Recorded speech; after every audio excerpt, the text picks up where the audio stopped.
Hi friends, എല്ലാവർക്കും greet eagle tech go charting 5 Paisa powered by Mallu market profile. Market profile weekly market profile റിപ്പോർട്ടിലേക്ക് ഏവർക്കും സ്വാഗതം.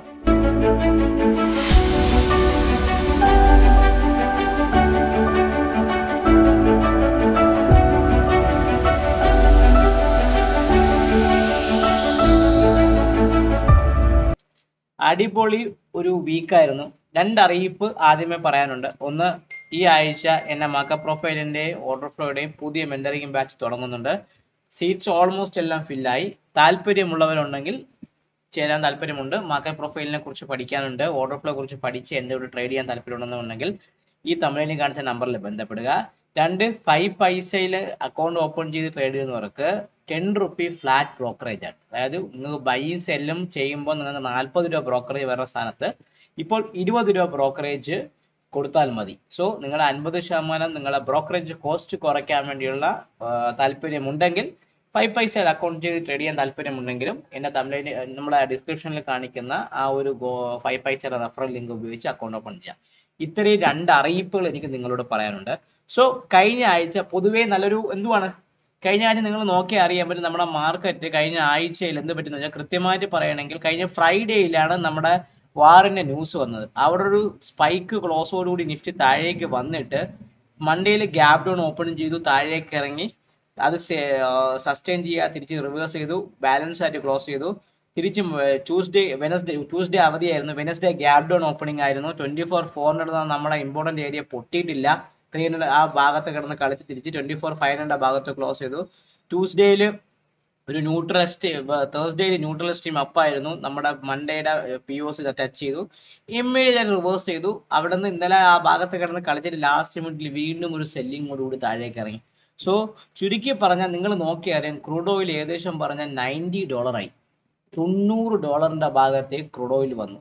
പക്ഷേ ഇപ്പോഴും കഴിഞ്ഞ ലിബിയൻ വാർ, ഇറാഖിന്റെ 2008, 2010 കാലഘട്ടത്തിലൊക്കെ ക്രൂഡ് ഓയിലിന്റെ പ്രൈസ് $140 അപ്പുറത്തേക്ക് ഒരു ബാരലിന് പോയായിരുന്നു.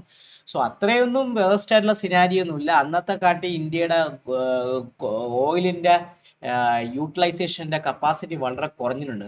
നമ്മളെ സംബന്ധിച്ച് അന്ന് GDP-യുടെ 10, 15, 20% ആയിരുന്ന സ്ഥാനത്ത് ഇപ്പം GDP-യുടെ 6% വരെ ടോട്ടൽ ഓയിൽ ഇമ്പോർട്ടിന്റെ കോസ്റ്റ് നമുക്ക് വരുള്ളൂ. അതായത് $140 മാർക്കറ്റ് കയറിയാൽ കൂടെ നമ്മുടെ മാർക്കറ്റിന് കഴിഞ്ഞ 2008 വന്ന പോലത്തെ സിവിയർ ആയിട്ടുള്ള അവസ്ഥകളൊന്നും വരില്ല. എന്നാലും അത് ഇമ്പാക്ട് ചെയ്യില്ല എന്നൊക്കെ പറയും. താഴെ വന്ന് കമന്റ് ചെയ്യുന്ന ആൾക്കാർ നിങ്ങൾക്ക് എന്തൊരു പൊട്ടനാണ്, നിങ്ങൾ മണ്ടനായിരിക്കും എന്നൊക്കെ പറഞ്ഞ് കമന്റ് ചെയ്യുന്ന ആൾക്കാരുണ്ട്. പക്ഷെ നിങ്ങൾ GDP വേഴ്സസ് അന്ന് നമ്മുടെ ഇന്ത്യയുടെ GDP എത്ര, ഇന്ന് നമ്മുടെ ഇന്ത്യയുടെ GDP എത്ര എന്ന് വെച്ച് നിങ്ങൾ വാച്ച് ചെയ്ത് നോക്കിയാൽ നിങ്ങൾ അറിയാൻ പറ്റും. ഒരു 6-7% അപ്പുറത്ത് മാത്രമേ നമ്മുടെ ടോട്ടൽ ഓയിൽ ഇമ്പോർട്ടിന്റെ നമ്മുടെ കറണ്ട് അക്കൗണ്ടിൽ ഡിഫറൻസ് ആ ഒരു ഇഷ്യൂവിൽ CAD-യിൽ ഇഫക്റ്റ് ആകുന്നുള്ളൂ. അപ്പോൾ നമ്മളെ സംബന്ധിച്ച് ഓയിൽ $140 ആയാലും സർവൈവ് ചെയ്യാനുള്ള ഇഷ്യൂസ് നമുക്ക് കുഴപ്പമില്ലാതുണ്ട്. ഇപ്പം അമേരിക്ക പറഞ്ഞിരിക്കുന്നുണ്ട് നമ്മളുടെ അടുത്ത് റഷ്യയിൽ നിന്ന് ഓയിൽ ഇറക്കുമതി ചെയ്യാന്നൊക്കെ അനുവാദം നമുക്ക് കൊടുത്തിട്ടുണ്ട്. ചുരുക്കി പറയുന്നത് നമുക്കത് പോസിറ്റീവ് കാര്യമാണ്. അമേരിക്ക ട്രേഡ് ഡീൽ ഒപ്പിച്ച സമയത്ത് എന്താണ് പറഞ്ഞത്? റഷ്യയുമായിട്ടുള്ള ഓയിൽ എടുക്കാൻ പാടില്ല എന്ന് പറഞ്ഞിട്ടാണ് അവർ പറഞ്ഞത്. ഞങ്ങൾ നിങ്ങൾക്ക് ഓയിൽ തരുന്നു പറഞ്ഞാണ് അവർ എടുത്തത്. അപ്പം ചുരുക്കി പറഞ്ഞ അമേരിക്ക വെനിസ്വേലയിൽ നിന്നുള്ള ഓയിൽ കൊടുക്കാൻ തരാണ്, അതിന്റെ കൂടെ റഷ്യയിൽ നിന്ന് വാങ്ങിച്ചോളാനും കൂടെ നമുക്ക് അനുവാദം തന്നേക്കും. ചുരുക്കി പറയാൻ നമ്മളെ സംബന്ധിച്ച് അത്രയ്ക്ക് വലിയ ക്രൈസിസ് ഒന്നും മാർക്കറ്റിൽ ഇല്ല. പക്ഷെ ഈ മാർക്കറ്റ് ഈ ഭാഗത്തൊക്കെ തന്നെ കിടന്ന് കളിക്കാനുള്ള ചാൻസ് കാണുന്നു എന്ന് പറഞ്ഞാൽ ഇല്ല. ഈ ഒരു നിങ്ങൾ നോക്കിയേ കഴിഞ്ഞാൽ നമ്മളെ സംബന്ധിച്ച് നമ്മുടെ മാർക്കറ്റ് കഴിഞ്ഞ വർഷം ഏകദേശം പറഞ്ഞാൽ നിങ്ങൾ നോക്കിയാൽ കഴിഞ്ഞ വർഷത്തെ സമയത്ത് ഏകദേശം പറഞ്ഞാൽ ഈ ഒരു മാർച്ച് 14 തീയതി ഒക്കെ നമ്മളെ മാർക്കറ്റ് ഈ ഒരു 22,000 നമ്മളെ ഏപ്രിൽ 4 നിഫ്റ്റി അന്ന് നമ്മുടെ ട്രെൻഡിന്റെ താരിഫ് വന്ന് താഴേക്ക് ഇറങ്ങി ഒരു ഫെയിൽഡ് ഓപ്ഷൻ കൂടി മാർക്കറ്റ് തിരിച്ചു കയറി. അവിടുന്ന് ഒരു റാലി തന്ന് 24,400 വരെ നിഫ്റ്റി പോയായിരുന്നു. അതിനുശേഷം മെയ് 12 ഏപ്രിലിന് ശേഷം നമ്മളെ മാർക്കറ്റ് അവിടെ കിടന്ന് കളിച്ചതിന് ശേഷം ഈ 25,100 ഒക്കെ പോയതിന് ശേഷം മെയ് 12 നിങ്ങൾ നോക്കി അറിയാം, ട്രംപ് നമ്മുടെ ഈ ഒരു ഇമ്പോർട്ടന്റ് ഏരിയ 24,354 അല്ലെങ്കിൽ ഈ ഒരു ഏരിയയുടെ നമ്മുടെ മെയ് 12 വന്ന ഇൻഡോ പാകിസ്ഥാന്റെ ആ ഒരു വാറിന്റെ ആ ഒരു സപ്പോർട്ടിന്റെ ഭാഗത്താണ് ആശ നിൽക്കുന്നത്. സോ ഈ 24,360 ഭാഗത്ത് മാർക്കറ്റ് പൊട്ടാൻ 355, 360 ഭാഗത്തേക്ക് മാർക്കറ്റ് പൊട്ടാൻ ശ്രമിച്ചാൽ കൂടെ ആ പൊട്ടല് അത് ഗ്യാപ് ഡൗൺ ഓപ്പണിംഗ് ചെയ്തു, താഴേക്ക് ഇറങ്ങി തിരിച്ച് റിവേഴ്സ് ചെയ്തു. ആ ഒരു പൊട്ടാൻ ഒരു ശ്രമം നടത്താതെ മാർക്കറ്റ് അവിടെ തന്നെ കിടന്ന് കളിച്ച് നിൽക്കുക. അപ്പൊ ചുരുക്കി പറഞ്ഞാൽ 24,360 300ന്റെ ആ ഒരു റേഞ്ച് നിഫ്റ്റി പൊട്ടി ക്ലോസ് ചെയ്താൽ മാത്രമേ ഒരു സിവിയർ ആയിട്ടുള്ള സെല്ലിംഗ് ഞാൻ സ്പോട്ട് മാർക്കറ്റിൽ കാണുന്നുള്ളൂ. സോ കഴിഞ്ഞ ആഴ്ച നിങ്ങൾ നോക്കിയാൽ അറിയാൻ പറ്റും, നിങ്ങൾക്ക് പൊതുവേ മാർക്കറ്റ് എന്ന് പറഞ്ഞാൽ പക്ക നിഫ്റ്റി ഒരു പെർഫെക്റ്റ്ലി പറയുകയാണെങ്കിൽ നിഫ്റ്റി എന്താണ്, നിഫ്റ്റി ഒരു നോർമൽ വേരിയേഷൻ ഡേ അല്ല, ഒരു നോർമൽ വേരിയേഷൻ ഡൗൺ വീക്കോ അങ്ങനെയൊന്നുമല്ല. ഒരു എന്താണ് പക്ക പറയുകയാണെങ്കിൽ നിഫ്റ്റി ഒരു പക്ക എന്താണ്, നിഫ്റ്റി എന്ന് പറയുന്നത് ഒരു പെർഫെക്റ്റ്ലി പറയുകയാണെങ്കിൽ ഒരു NV ഡൗൺ, ചെറിയൊരു നോർമൽ വേരിയേഷൻ ഡൗൺ വീക്കാണ്. POC വന്നേക്കുന്നത് 24,622 ഭാഗത്തേക്കാണ് വന്നേക്കുന്നത്. അപ്പൊ മൺഡേയിൽ വന്ന നമ്മൾ നോക്കിയാൽ നിങ്ങൾക്ക് അറിയാൻ പറ്റും, മൺഡേയിൽ വന്ന ആ ഒരു സെല്ലിങ്ങിന്റെ ഫിഗേഴ്സ് ഒക്കെ മാർക്കറ്റിനെ ബാധിക്കാതെ നമ്മളെ മാർക്കറ്റ് എന്ത് ചെയ്യുന്നു നിങ്ങൾ നോക്കിയാൽ നമുക്ക് അറിയാലോ. മൺഡേ ഈ ഭാഗത്ത് ഓപ്പൺ ചെയ്തു, ഗ്യാപ് ഡൗൺ ഓപ്പൺ ചെയ്തു, തിരിച്ച് താഴേക്ക് ഇറങ്ങാൻ ശ്രമിച്ചു, തിരിച്ച് വീണ്ടും കയറി മൺഡേയുടെ POC ടച്ച് ചെയ്തു, വീണ്ടും താഴേക്ക് കയറി. ചുരുക്കി പറഞ്ഞാൽ ഒരു ചെറിയൊരു നോർമൽ വേരിയേഷൻ ഡൗൺ വീക്കാണ്. എന്നാൽ പൊതുവെ ഞാൻ പറയുന്നത് ഒരു ബാലൻസ് വീക്ക് എന്ന് എനിക്ക് പറയാൻ പറ്റുള്ളൂ മൺഡേയുടെ ഈ കഴിഞ്ഞു പോയ നിഫ്റ്റിയുടെ വീക്ക്. സോ POC 24,622 ഭാഗത്ത് നിൽക്കുന്നു, നമ്മൾ ക്ലോസ് ചെയ്ത് 469 ഭാഗത്ത്. ചുരുക്കി പറഞ്ഞാൽ ഈ ഒരു ഏരിയ സപ്പോർട്ട് ഒക്കെ ചെയ്താണ് മാർക്കറ്റ് നിൽക്കണം. അപ്പൊ നിഫ്റ്റിയെ സംബന്ധിച്ച് പറയുകയാണെങ്കിൽ 24,000 എന്താണ് ഈ 24,500 മുകളിൽ നമ്മളെ 520യുടെ മുകളിൽ നിഫ്റ്റി സസ്റ്റെയിൻ ചെയ്യുന്നുണ്ടെങ്കിൽ തിരിച്ച് മാർക്കറ്റ് എങ്ങോട്ട് പോകും, വീണ്ടും നിഫ്റ്റി എന്ന് പറഞ്ഞാൽ എങ്ങോട്ട് പോവാം, ഈ ഒരു POCയുടെ ഭാഗത്തേക്ക് കടക്കാനും അതിന് മുകളിൽ ഈ ഒരു വാല്യൂ ഏരിയ ആയ 24,862ന്റെ ഭാഗത്തേക്കും പോകാനുള്ള ചാൻസ് ഉണ്ട്. ഈ നിഫ്റ്റി 25,000 മുകളിൽ നിഫ്റ്റി കട്ട് ചെയ്ത് ക്ലോസ് ചെയ്താൽ മാത്രമേ ഒരു ഫ്രഷ് അപ്പോർഡ് മൊമെന്റം വന്ന് ഈ 25,600ന്റെ ഭാഗത്തേക്കുള്ള POCയുടെ ഭാഗത്തേക്ക് പോകാനുള്ള ശ്രമം നടത്തുള്ളൂ. ചുരുക്കി പറഞ്ഞാൽ 25,000 ഈ ഒരു സിംഗിൾ പ്രിന്റ് ആയ 25,000 മുകളിൽ മാത്രമേ ഒരു ഫ്രഷ് ബുള്ളിഷ് മൊമെന്റം ഞാൻ പ്രതീക്ഷിക്കുന്നുള്ളൂ.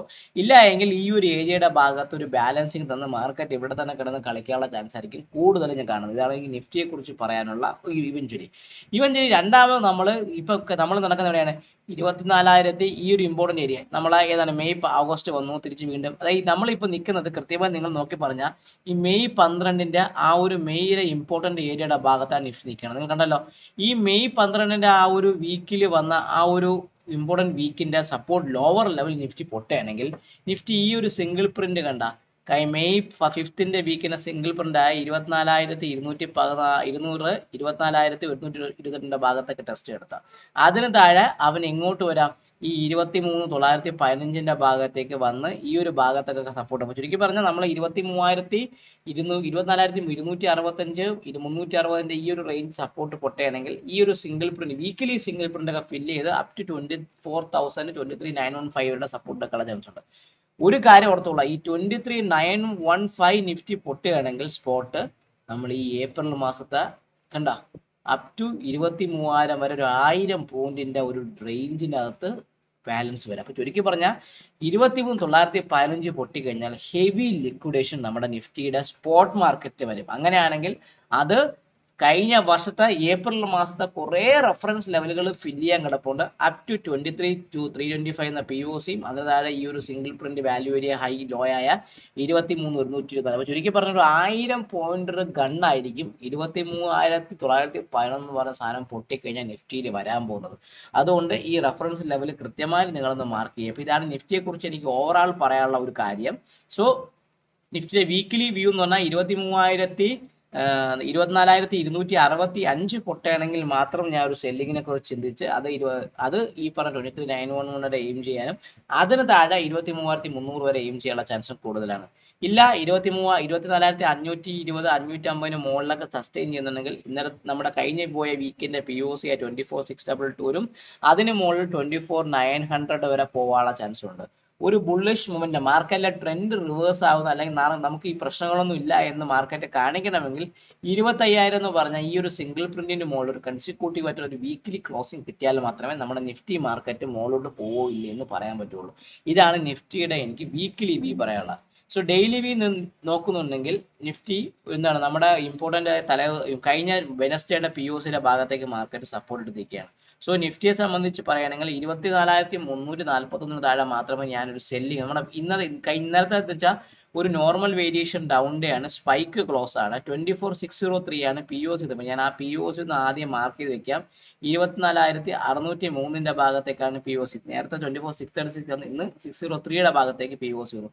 നിഫ്റ്റിയെ കുറിച്ച് പറയുകയാണെങ്കിൽ ഞാൻ ഇനി സെല്ലിംഗ് എടുക്കുന്നുണ്ടെങ്കിൽ 24,342 താഴെ മാത്രമേ ഞാനൊരു സെല്ലിങ്ങിനെ കുറിച്ച് എത്രയാണ് 24,342 താഴെ മാത്രമേ ഞാനൊരു സെല്ലിങ്ങിനെ കുറിച്ച് നിഫ്റ്റിയിൽ ഇനി ചിന്തിക്കുകയുള്ളൂ. സോ അതായത് നമ്മളെ ഫ്രൈഡേയുടെ കഴിഞ്ഞ വെനസ്ഡേയുടെ വാല്യൂ ഏരിയ ലോയ്ക്ക് താഴെ ഈ ഒരു ഇമ്പോർട്ടൻ്റ് ഏരിയയ്ക്ക് താഴെ മാത്രമേ ഞാനൊരു സെല്ലിങ്ങിനെ കുറിച്ച് ചിന്തിക്കുന്നുള്ളൂ.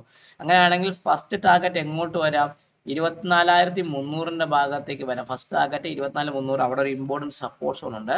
സെക്കൻഡ് ടാർഗറ്റ് 24,260 ഭാഗത്തേക്കും, തേർഡ് ടാർഗറ്റ് 24,200 ഭാഗത്തേക്കും വരാനുള്ള ചാൻസ് കൂടുതൽ. ചുരുക്കി പറയുന്നതാണ് നിഫ്റ്റിയുടെ സ്പോട്ടിനെ കുറിച്ച് പറയാനുള്ളത്. സോ 24,342 താഴെ മാത്രമേ ഞാൻ ഒരു സെല്ലിങ്ങിനെ കുറിച്ച് ചിന്തിക്കുന്നുള്ളൂ മാർക്കറ്റിൽ. അങ്ങനെയാണെങ്കിൽ ഈ റെഫറൻസ് ലെവൽ വർക്ക് ചെയ്യാനുള്ള ചാൻസ് ഉണ്ട്. ഇനി ബുള്ളിഷ് മൊമെന്റ് എന്ന് പറഞ്ഞാൽ 24,715 മുകളിൽ മാത്രമേ ഞാനൊരു ബൈ, 24,715 മുകളിൽ മാത്രമേ ഒരു ബൈയെ കുറിച്ച് ചിന്തിക്കുന്നുള്ളൂ. അങ്ങനെയാണെങ്കിൽ അത് ഫസ്റ്റ് എങ്ങോട്ട് പോവാം? 24,750 ഭാഗത്തേക്ക്, 24,750 ഭാഗത്തേക്ക് വരാം. സെക്കൻഡ് ടാർഗറ്റ് തന്നെ 24,800, 24,800 ഭാഗത്തേക്ക് വരാനും, തേർഡ് ടാർഗറ്റ് തന്നെ 24,800, ഈ ഒരു ഹൈ 24,864 ഭാഗം 860 വയ്ക്കാം, 24,860 ഭാഗത്തേക്ക് വരാനുള്ള ചാൻസ് ഉണ്ട്. ചുരുക്കി പറഞ്ഞാൽ 24,715 മുകളിൽ മാത്രമേ ഞാനൊരു ബൈയെ കുറിച്ച് ചിന്തിക്കുന്നുള്ളൂ. ആ ബൈ 24,750, 800, 860 എന്ന് പറഞ്ഞ ഭാഗത്തേക്ക് പോകാനുള്ള ചാൻസ് കൂടുതലായിരിക്കും. ചുരുക്കി പറഞ്ഞാൽ ഇന്നലത്തെ ലോവർ ലെവൽ ഈ 24,265 എന്ന് പറഞ്ഞ ഇമ്പോർട്ടന്റ് ഏരിയ മാർക്ക് ചെയ്ത് വെക്കുക ചാർട്ടിലെ വീക്കിലിയിൽ. അതിന് താഴെ ഹെവി സെല്ലിങ് വരാനുള്ള ചാൻസ് മാർക്കറ്റിൽ കൂടുതലായിരിക്കും. ഇതാണെങ്കിൽ നിഫ്റ്റിയെ കുറിച്ച് പറയാനുള്ളത്. ബാങ്ക് നിഫ്റ്റി ഒരു ട്രെൻഡിങ് ഡൗൺ ഡേ ആയിരുന്നു. From the opening bank Nifty കഴിഞ്ഞ ഫ്രൈഡേയിൽ അടിച്ച് താഴേക്ക് ഇറങ്ങി ഒരു ട്രെൻഡ് ഡൗൺ ആയിരുന്നു. അത് മാത്രമല്ല നമ്മളെ വീക്കിലി ബേസിൽ നിങ്ങൾ നോക്കുന്ന സമയത്ത് ബാങ്ക് നിഫ്റ്റി പക്ക ഒരു ട്രെൻഡ് ഡൗൺ ആയ ഒരു വീക്ക് കൂടെയാണ് ബാങ്ക് നിഫ്റ്റി കൃത്യമായിട്ട് വന്നത്. ബാങ്ക് നിഫ്റ്റി സംബന്ധിച്ച് പറയുകയാണെങ്കിൽ ഒരു ട്രെൻഡ് ഡൗൺ എന്ന് പറഞ്ഞാൽ പക്ക ഒരു ട്രെൻഡ് ഡൗൺ ആയ വീക്കാണ്. 58,850 ഭാഗത്താണ് പി ഒ സി നിൽക്കുന്നത്. സോ ബാങ്ക് നിഫ്റ്റിയെ സംബന്ധിച്ച് നമ്മളിപ്പോൾ നിൽക്കുന്നത് നിങ്ങൾ നോക്കി അറിയാൻ പറ്റും. ഫ്രൈഡേയിലെ നമ്മുടെ കഴിഞ്ഞ ഫെബ്രുവരി 1 വന്ന ലോവർ ലെവൽ സ്ട്രക്ചർ 57,700 സപ്പോർട്ടീവായി നിൽക്കുകയാണ്. തൊട്ട് മുകളിലാണ് ക്ലോസ് ചെയ്തത്. സോ ഈ 57,700 ബാങ്ക് നിഫ്റ്റി പൊട്ടുകയാണെങ്കിൽ 57,591 ഭാഗത്തേക്ക് വരാം. 57,591 57,591 ബാങ്ക് നിഫ്റ്റി പൊട്ടുകയാണെങ്കിൽ നിങ്ങൾ ഓർത്തോളുക 56,550 ഭാഗത്ത് മാത്രമേ ബാങ്ക് നിഫ്റ്റിക്ക് വീക്കിലിയിൽ സപ്പോർട്ട് ഉള്ളൂ. ക്ലിയർ ആയിട്ട് കേട്ടുള്ളൂ. 57,589 ബാങ്ക് നിഫ്റ്റി പൊട്ടി ക്രോസ് ചെയ്യുന്നുണ്ടെങ്കിൽ 56,550 ഭാഗത്തേക്ക് വരാനുള്ള ചാൻസ് ബാങ്ക് നിഫ്റ്റിയെ സംബന്ധിച്ച് കൂടുതലാണ്. ഹെവി ആയിട്ടുള്ള ഡൗൺവേർഡ് മൂവ്മെന്റും ബാങ്ക് നിഫ്റ്റിക്ക് വരാനുള്ള ചാൻസ് കൂടുതലാണ്. ഇല്ല തിരിച്ച് 58,200 മുകളിൽ സസ്റ്റെയിൻ ചെയ്യുന്നുണ്ടെങ്കിൽ ബാങ്ക് നിഫ്റ്റി എങ്ങോട്ട് പോവാം? 58,500 ഭാഗത്തും അതിന് മുകളിൽ ഈ 58,880 എന്ന് പറഞ്ഞ ഈ weekly P O C touch ചെയ്യാനുള്ള ചാൻസ് ബാങ്ക് നിഫ്റ്റിയെ സംബന്ധിച്ച് വളരെയധികം കൂടുതലാണ്. ഇത് ബാങ്ക് നിഫ്റ്റിയുടെ വീക്കിലി വ്യൂ ആയിട്ട് കരുതുക. ലെവൽ കൃത്യമായിട്ട് മാർക്ക് ചെയ്ത് വെക്കുക. പ്രത്യേകിച്ച് പറഞ്ഞാൽ സോ ബാങ്ക് നിഫ്റ്റി നിങ്ങൾ നോക്കിക്കഴിഞ്ഞാൽ നമ്മുടെ ഓൾ ടാർഗറ്റ് ഹിറ്റായി താഴേക്ക് ഇറങ്ങിയ ദിവസമാണ് ബാങ്ക് നിഫ്റ്റി സംബന്ധിച്ച്. സോ നമ്മുടെ ബാങ്ക് നിഫ്റ്റിയുടെ പി ഒ സി നിൽക്കുന്നത് ഇന്നലെ നമ്മളെ കഴിഞ്ഞ മൺഡേയിലെ നമ്മൾ ഫ്രൈഡേയുടെ പി ഒ സി നിൽക്കുന്നത് 58,325 ഭാഗത്തായിട്ട് 24 ഭാഗത്താണ് പി ഒ സി. സോ 58,324 ഭാഗത്തേക്ക് ഞാൻ പി ഒ സി ഒന്ന് മാർക്ക് ചെയ്ത് വെച്ചു ബാങ്ക് നിഫ്റ്റി. ഇനി സെല്ലെന്ന് പറഞ്ഞാൽ ബാങ്ക് നിഫ്റ്റി ഞാൻ ഇനി നമ്മൾ നോക്കണമെങ്കിൽ ഞാൻ സെല്ല് എടുക്കണമെങ്കിൽ എന്നെ സംബന്ധിച്ച് ഞാൻ പറഞ്ഞാൽ ബാങ്ക് നിഫ്റ്റി ഇതൊക്കെ പഴയ റെഫറൻസിലാണ്. സോ ഞാൻ ഇനി സെല്ല് എടുക്കുന്നെങ്കിൽ ബാങ്ക് നിഫ്റ്റി 57,690 താഴെ മാത്രമേ 57,690 താഴെ മാത്രമേ ഞാൻ ബാങ്ക് നിഫ്റ്റി ഒരു സെല്ലിങ്ങിനെ കുറിച്ച് ചിന്തിക്കുള്ളൂ. അങ്ങനെയാണെങ്കിൽ ആ സെല്ലിങ് ഫസ്റ്റ് എങ്ങോട്ട് വരാം? 57,538 ഭാഗത്തേക്ക് വരാം. 57,538 ഭാഗത്തേക്ക് വരാം. ഫസ്റ്റ് ടാർഗറ്റ് അവിടെ ആയിരിക്കും. സെക്കൻഡ് ടാർഗറ്റ് അതിന് താഴെ നിൽക്കുകയാണെങ്കിൽ ഇത് 57,400 ഭാഗത്തേക്ക് 57,375 ഭാഗത്തേക്ക് വരാനും അതിന് താഴെ സസ്റ്റെയിൻ ചെയ്യുന്നുണ്ടെങ്കിൽ ഇവഞ്ച്വലി മാർക്കറ്റ് 57,200 ഭാഗത്തേക്ക് എത്രയാണ് 57,200 ഭാഗത്തേക്കും വരാനുള്ള ചാൻസ് വളരെയധികം കൂടുതലാണ്. എനിക്ക് ബാങ്ക് നിഫ്റ്റിയുടെ ഒരു റെഫറൻസ് ലെവൽ താഴേക്ക് പറയാനുള്ള റെഫറൻസ് ലെവലുകൾ. സോ അത് വേണമെങ്കിൽ 57,107 എന്ന് പറഞ്ഞാൽ ഈ പി ഒ സിയും, അതായത് നമ്മുടെ ഏത് ദിവസത്തെ പി ഒ സി നമ്മുടെ 16 ഒക്ടോബറിൽ POCയുടെ ഭാഗത്തേക്ക് ടെസ്റ്റ് ചെയ്യാനുള്ള ചാൻസ് കൂടുതലാണ്. സോ വീക്കിലി ബേസിസിൽ 57,589 ബാങ്ക് നിഫ്റ്റി പൊട്ടുകയാണെങ്കിൽ 56,550 ഭാഗത്തേക്ക് വീക്കിലി ബേസിൽ ട്രേഡ് അവിടെ ഓപ്പൺ ആയി കിടക്കുകയാണ്. അങ്ങനെയാണെങ്കിൽ ഡേഞ്ചറസ് ആയിട്ട് മാർക്കറ്റ് അടിക്കാനുള്ള ചാൻസ് വളരെ കൂടുതലാണ്. ഇനി അപ്വേർഡ് മൂവ്മെന്റ് എന്ന് ഞാൻ പറയുമ്പം 58,450 മുകളിൽ മാത്രമേ ഞാനൊരു ബാങ്ക് നിഫ്റ്റിക്ക് ബൈ ഉള്ളൂ. 58,450 മുകളിൽ മാത്രമേ ഞാൻ ഒരു ബൈയെ കുറിച്ച് ചിന്തിക്കുന്നുള്ളൂ. അത് 550 വേണമെന്ന് പറഞ്ഞാൽ നമ്മളെ കഴിഞ്ഞ ഫ്രൈഡേയുടെ വാല്യൂ ഏരിയ ഹൈ ഭാഗത്തേക്ക് പോവാം.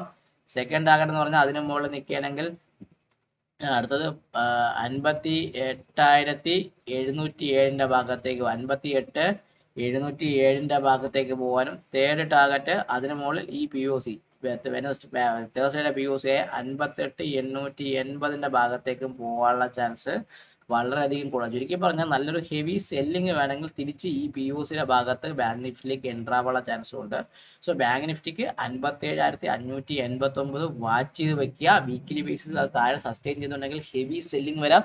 അത് 56,559 560 ഭാഗത്തേക്ക് പോകാനുള്ള ചാൻസ് ബാങ്ക് നിഫ്റ്റിയെ സംബന്ധിച്ച് വളരെയധികം കൂടുതലാണ്. It's A trending down day ആയിരുന്നു ഫ്രൈഡേ. വീക്കിലി ബേസിസ് ഒരു ട്രെൻഡിങ് ഡൗൺ വീക്കും കൂടെ ആയിരുന്നു ബാങ്ക് നിഫ്റ്റി. ഒരിടത്തും പോയില്ല മിഡ് ക്യാപ്പ്. കഴിഞ്ഞ ആഴ്ച നമ്മുടെ POCയുടെ ഭാഗത്ത് കിടന്ന് കളിച്ചതല്ലാതെ ആശാൻ വേറെ ഒരിടത്തും പോയിട്ടില്ല. മിഡ് ക്യാപ്പിനെ സംബന്ധിച്ച് പറയുകയാണെങ്കിൽ പക്ക ഒരു നോർമൽ വേരിയേഷൻ ഡൗൺ ഡേ എന്ന് തന്നെ പറയാം. POCക്ക് മാത്രം ചെറിയൊരു മാറ്റം 13,251 ഭാഗത്തേക്ക് ഒരു മാറ്റമുണ്ട്. ഓക്കെ, വീക്കിലി പറയുകയാണെങ്കിൽ, ഡെയിലി പറയുകയാണെങ്കിൽ. സോ 13,197 പൊട്ടിയാൽ മാത്രമേ സ്പോട്ടിൽ ഇನ್ನು സെല്ലിങ്ങിനെ കുറിച്ച് ചിന്തിച്ചാൽ മതി. അത് first target 13,057, second target 13,024, third target 12,951. Upside same ആണ്. 13,320 മുകളിൽ സസ്റ്റെയിൻ ചെയ്താൽ മാത്രമേ ബൈ എടുക്കാവുള്ളൂ. ഫസ്റ്റ് 373, സെക്കൻഡ് 410, തേർഡ് 450 ഭാഗത്തേക്ക്. ഇത് മിഡ് ക്യാപ്പിനെ സംബന്ധിച്ച് സെയിം റെഫറൻസിൽ വേണം, മാറ്റമൊന്നുമില്ല. വീക്കിലി ബേസിസ് നോക്കാം മിഡ് ക്യാപ്പ് ഒരു ബാലൻസ് വീക്ക് ആയിരുന്നു. നിങ്ങൾ ഒക്കെ അറിയാം, കൃത്യമായി പറയുകയാണെങ്കിൽ inside the value area close ഇതൊരു പക്ക ഒരു ബാലൻസ് വീക്ക് ആയിരുന്നു. മിഡ് ക്യാപ്പിനെ സംബന്ധിച്ച് ഈ 13,000 റെഫറൻസ് ലെവൽ പൊട്ടിയാൽ മാത്രം എങ്ങോട്ട് പോകാം. നമ്മുടെ കഴിഞ്ഞ ബഡ്ജറ്റ് ഡേയിൽ വന്ന ലോ ഉണ്ടല്ലോ, ഈ 12,785 വരെ വരാനുള്ള ചാൻസ് ഉണ്ട്. അപ്പം അങ്ങനെയാണെങ്കിൽ 13,000 എന്ന് പറഞ്ഞ ലെവൽ പൊട്ടിയാൽ മിഡ് ക്യാപ്പിൽ ഹെവി സെല്ലിംഗ് വന്ന് ഈ ബഡ്ജറ്റ് ഡേയുടെ നമ്മുടെ ലോ പൊട്ടിയാൽ അതിന് താഴെ മാക്സിമം പോയാൽ ഞാൻ പ്രതീക്ഷിക്കുന്നത് ഈ ഒരു POC ആയ 12,599 എന്ന് പറഞ്ഞാൽ ഈ ഒരു POC ഏത് വീക്കിന്റെ POC ആണ്? 29 സെപ്റ്റംബറിന്റെ POCയുടെ ഭാഗത്തേക്ക് മാക്സിമം എത്താനുള്ള ചാൻസ് ആയിരിക്കും കൂടുതൽ കാണുന്നത്. ഇനി ബൈയിങ്ങിനെ കുറിച്ച് പറയുകയാണെങ്കിൽ ഈ ഒരു പ്രൊഫൈലിൽ അകത്ത് കിടന്ന് കളിക്കാം. 13,420 മുകളിൽ സസ്റ്റെയിൻ ചെയ്യുന്നുണ്ടെങ്കിൽ 551 ഈ 13,700 ഭാഗത്തേക്ക് പോകാനുള്ള ചാൻസ് മിഡ് ക്യാപ്പിനെ സംബന്ധിച്ച് വളരെ കൂടുതലാണ്. മിഡ് ക്യാപ്പിൽ അങ്ങനെ വലിയൊരു മൂവ്മെന്റ് ഞാൻ കാണുന്നില്ല. സോ ബാങ്ക് നിഫ്റ്റിക്ക് 55,589 വീക്കിലി ബേസിസിലും നിഫ്റ്റിക്ക് 23,915 വീക്കിലി ബേസിസിലും നിങ്ങളൊന്ന് വാച്ച് ചെയ്യുക. ഇത് രണ്ടും പൊട്ടുകയാണെങ്കിൽ ഡേഞ്ചറസ് ആയിട്ട് ഹെവി ആയിട്ട് താഴേക്ക് വരാനുള്ള ചാൻസ് മാർക്കറ്റിൽ വളരെയധികം കൂടുതലാണ്. സോ വീഡിയോ കാണുക, ലൈക്ക് ചെയ്യുക, കമന്റ് ചെയ്യുക, സബ്സ്ക്രൈബ് ചെയ്യുക. നിങ്ങളെ ട്രേഡിംഗ് ഫ്രണ്ട്സിന് വീഡിയോ അയച്ചു കൊടുക്കാനും മറക്കാതിരിക്കുക. Happy Sunday and happy trading day to all my